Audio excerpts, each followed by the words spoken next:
ఈ Janasena wooden memento కోసం ఇప్పుడే ఈ వాట్సాప్ నంబర్ కి కాంటాక్ట్ చేయండి. పిఠాపురం రాష్ట్రానికే కాదు, ముఖ్యంగా దేశం కాదు, ప్రపంచం మొత్తం కూడా పిఠాపురం వైపే చూస్తుందని చెప్పుకోవాలి. ఎందుకంటే పిఠాపురంలో ప్రస్తుతానికి పవన్ కళ్యాణ్ గారు పోటీ చేయడం ఒక విశిష్టత అయితే, ఇక్కడ ఆయన గెలుపు ఎలా ఉండబోతుంది అనేది కూడా ప్రపంచం మొత్తం గమనిస్తుంది. ముఖ్యంగా ఇది పవన్ కళ్యాణ్ గారి రాజకీయ భవిష్యత్తుకి ఇది పునాది. ఇక్కడ ప్రజలు కూడా చాలా అత్యంత అద్భుతంగా ఆయన ఆదరిస్తున్నారు. గతంలోనే ఇక్కడ ఎందుకు పోటీ చేయలేదా అని పవన్ కళ్యాణ్ గారు బాధపడేంత విధంగా ఈసారి పిఠాపురం ప్రజలు ఆయన్ని ఆహ్వానిస్తున్నారంటే మనం ఆలోచించుకోవాలి. ముఖ్యంగా పవన్ కళ్యాణ్ గారు లాంటి వ్యక్తి అంటే రాజకీయాల్లో ఆయన ఇప్పుడు వచ్చారు కాబట్టి కొంతమంది మాటలు అనాల్సి వస్తుంది, ఆయన పడాల్సి వస్తుంది. కానీ ఆయన వ్యక్తిగతంగా మనం చూసుకుంటే, ఆయన మొదటి సినిమా నుంచి చూసుకుంటే ఈరోజు రాజకీయ ప్రస్థానం వరకు కూడా సినిమాల్లో ఏదో ఒక సాంగో లేదంటే ఒక సీను ప్రజలను ఏదో విధంగా చైతన్యపరచాలి, వాళ్ళలో మార్పు తీసుకురావాలి. రాజకీయాల పట్ల ఆయనకున్నటువంటి భావం కావచ్చు, ప్రజలకు ఏదో ఒక మంచి చేయాలి. అనేక సేవా కార్యక్రమాలు, ఎంతోమందికి గుప్తదానాలు కష్టపడి ఆయన సినిమాల్లో చేసి ఆ డబ్బు వచ్చిన తర్వాత ఆ డబ్బును తీసుకెళ్ళి కౌలు రైతుల కంటే ఎవరు పట్టించుకోరు నిజంగా కౌలు రైతుల లాంటి వ్యక్తుల్ని. ఎందుకంటే భూములు ఉన్న వాళ్ళు వేరు, కౌలు తీసుకునే వాళ్ళు వేరు. వాళ్ళకి వచ్చినా పోయినా ఎవరో సరిగ్గా పట్టించుకునేవాడు ఉండడు. కానీ వాళ్ళు ఆత్మహత్య చేసుకుంటే వాళ్ళకి ₹1,00,000 ఇచ్చి వాళ్ళకి ఒక ఆర్థికంగా భరోసా కల్పించాలనుకున్నటువంటి వ్యక్తి పవన్ కళ్యాణ్ గారు. అంతేకాకుండా అనేక సేవా కార్యక్రమాలు, ఎంతోమందికి సైనిక బోర్డుకి కావచ్చు, ఏదన్నా విపత్తు వస్తే ముందుగా సినిమా ఇండస్ట్రీ నుంచి బయటకు వచ్చి ఇదిగో ₹1,00,00,000 ఇదిగో ₹2 కోట్లు అని చెప్పి ఇవ్వగలిగినటువంటి వ్యక్తి పవన్ కళ్యాణ్ గారిని మాత్రమే చూసాం. అలాంటి వ్యక్తి ఈసారి పిఠాపురంలో పోటీ చేస్తున్నారు. అది ఆయన భవిష్యత్తు అని మాత్రం అనుకోకూడదు. ఎందుకంటే ఆయన భవిష్యత్తు ఆయన చూసుకుని ఉంటే ఏదో ఒక రకంగా ఆయన ఈ కూటమి పొత్తు ఇంకోటను ఆయన వదిలేసుకునేవాళ్ళు. ఆయన ఏదో ఒక రకంగా ఇక్కడ రాజకీయంగా ఆయన గెలవడానికి ఆయన ప్రయత్నాలు చేసేవాళ్ళు. పార్టీని కూడా ఏదో ఒక రకంగా ఒక 10 మందినో 20 మందినో గెలిపించుకునే సత్తా ఆయనకు ఉండేది. కానీ అవన్నీ కాదు, అసలు ప్రభుత్వ వ్యతిరేక ఓటు చీలకూడదు అని చెప్పి ఒక 10 మెట్లు ఆయన దిగి ఎన్డీఏ కూటమిలో జాయిన్ అవ్వటమే కాకుండా టీడీపీతో కలవటమే కాకుండా చాలామంది చాలా రకాలుగా అన్నారు, టీడీపీతో వెళితే మీరు పార్టీ పరంగా నష్టపోతారని చెప్పినా కూడా ఆయన పార్టీ గురించి ఆలోచించాలా, ఆయన గురించి ఆలోచించుకోవాలా. కొంతమంది నాయకులు వెళ్ళిపోతారని తెలిసి కూడా ఆయన నాయకులను వదిలేసుకోవడానికైనా సిద్ధపడ్డారు. కానీ పార్టీ ముఖ్యంగా ప్రజలనైతే మాత్రం వదులుకోవడానికి రెడీగా లేరు అని చెప్పి చాలా బలంగా అనుకోవచ్చు. ఆయన ఎందుకంటే ప్రజల కోసం ఆలోచించే మనిషి, ప్రజల కోసం ఆయన ప్రాణాలు ఇవ్వడానికైనా సిద్ధపడిపోయినటువంటి వ్యక్తి. ఆయనకి హెల్త్ బాగోపోయినా మనం ప్రచారం చేయడం చూసాం. ఎంతో అసలు 2019లో మనం ఆయన ప్రచారాన్ని చూస్తే అసలు ఓ పక్కన శిలను ఎక్కించుకుంటూ ఇంకో పక్కన ప్రచారానికి తిరిగేసిన పరిస్థితులు కూడా చూసాం. అలాంటి వ్యక్తి ప్రజలకు ఎంత అవసరం అనేది నిజంగా చెప్పాలంటే ఇన్ని సంవత్సరాలు ఆయన ఒక ఎమ్మెల్యే, ఒక ఎంపీ కానీ ఇంకొక రాజ్యాంగబద్ధమైనటువంటి ఒక పదవి లేకపోయినా కానీ ఎంత బలంగా ప్రజల కోసం పోరాడారు. ఉద్దానం సమస్య గురించి కావచ్చు, ఒక సమస్యను తీసుకోవటమే కాదు, ఆ సమస్యకి పరిష్కారం ఎలా కనుగొనాలి అని చెప్పి ప్రభుత్వాన్ని నిలదీయటమే కాకుండా ప్రభుత్వానికి సున్నితమైనటువంటి విశ్లేషణ ఇస్తూ ఒక ఎలా చెప్పాలంటే అద్భుతమైన ప్రతిపక్ష పాత్ర పోషిస్తూ ఆయన ఇప్పటి వరకు నిలబడ్డారు.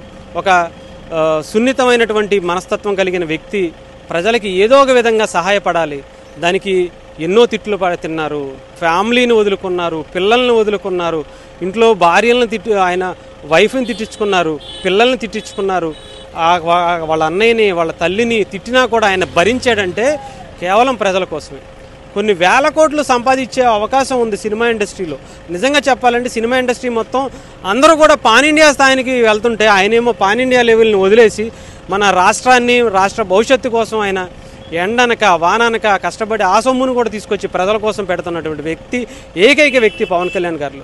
అలాంటి వ్యక్తి నిజంగా చెప్పాలంటే రాష్ట్రంలోనే కాదు, దేశంలోనే ప్రపంచంలోనే ఇలాంటి వ్యక్తి చాలా అరుదుగా ఉంటారు. అలాంటి వ్యక్తి పవన్ కళ్యాణ్ గారు రాష్ట్రానికి దొరికినటువంటి ఒక అద్భుతమైనటువంటి ఒక దేవుడిచ్చిన వరం అనుకోవాలి. అలాంటి వ్యక్తి ఈసారి పవన్ కళ్యాణ్ గారు పిఠాపురంలో పోటీ చేస్తున్నారు. పిఠాపురం ప్రజలు కోరుకున్నారు, ఇక్కడ దత్తుడిని కోరుకున్నారో లేదంటే ఇక్కడ ఉన్నటువంటి ఉమర్ అలీ షా లాంటి ఒక అద్భుతమైన వ్యక్తి, స్వామీజీ లాంటి వ్యక్తులను కూడా ఇక్కడ కోరుకున్నారు. అలాంటి వ్యక్తులు ఈసారి పవన్ కళ్యాణ్ గారు రూపంలో ఇక్కడికి వచ్చారనుకోవాలి.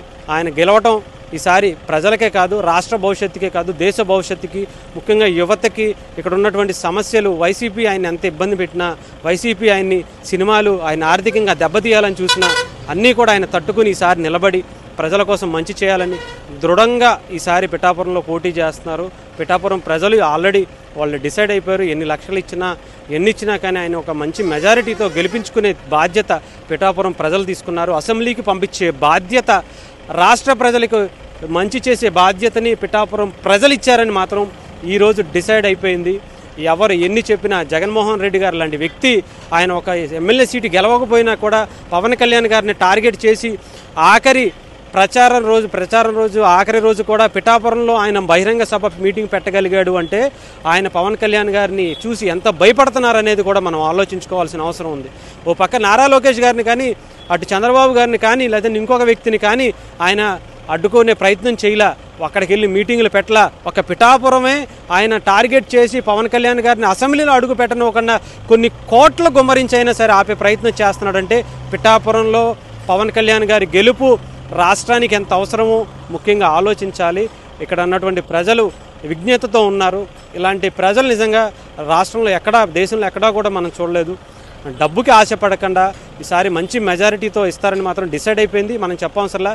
కానీ ఇలాంటి వ్యక్తిని గెలిపించుకున్నందుకు మీరు గర్వపడేలా పవన్ కళ్యాణ్ గారు ఆయన హుందాతనాన్ని ప్రపంచానికి పరిచయం చేసిన వ్యక్తులుగా పిఠాపురం ప్రజలు నిలిచిపోతారు. నిజంగా ఒక అద్భుతమైనటువంటి వ్యక్తి ఈసారి పిఠాపురంలో ప్రజలకి అవసరమైనటువంటి వ్యక్తి. ఎంతోమంది రాజకీయ నాయకులను చూసాం, కానీ ఒక్కసారి పవన్ కళ్యాణ్ గారిని చూడండి. చరిత్రలో పవన్ కళ్యాణ్ గారు ఒక కొత్త పేజీని కాదు, కొత్త బుక్నే సృష్టించే వ్యక్తి ఈసారి పవన్ కళ్యాణ్ గారు అవ్వబోతున్నారు. ఇది పిఠాపురం నుంచే, పిఠాపురం వేదికగా పిఠాపురాన్ని ఒక అద్భుతమైన రీతిలో, నిజంగా చెప్పాలంటే టెంపుల్ సిటీస్, అటు ఉప్పాడ తీరం కావచ్చు, ఉప్పాడ పట్టు కావచ్చు, అనేక వసతులు ఇక్కడ ఉన్నాయి. నిజంగా ఇలాంటి ప్లేస్ని పవన్ కళ్యాణ్ గారు చూస్ చేసుకున్నారంటే చాలా మంచి అవకాశాలు ఉన్న వ్యక్తి, మంచి అవగాహన కలిగినటువంటి వ్యక్తి ఈసారి మనకి పిఠాపురానికి దొరికారు. ఈయన్ని మాత్రం వదులుకోవద్దు. అసలు అంటే నాకు తెలిసి 80 to 90% పీపుల్ ఫిక్స్ అయిపోయారు. ఆ 10% కూడా చెప్తున్నా, మంచి మెజారిటీ ఇస్తే ఆయన ఉత్సాహంగా ఇంకా మిగతా దేశం అంతా కూడా ఆయన ప్రభావం చూపించగలిగే వ్యక్తి అని మాత్రం చాలా బలంగా చెప్పచ్చు.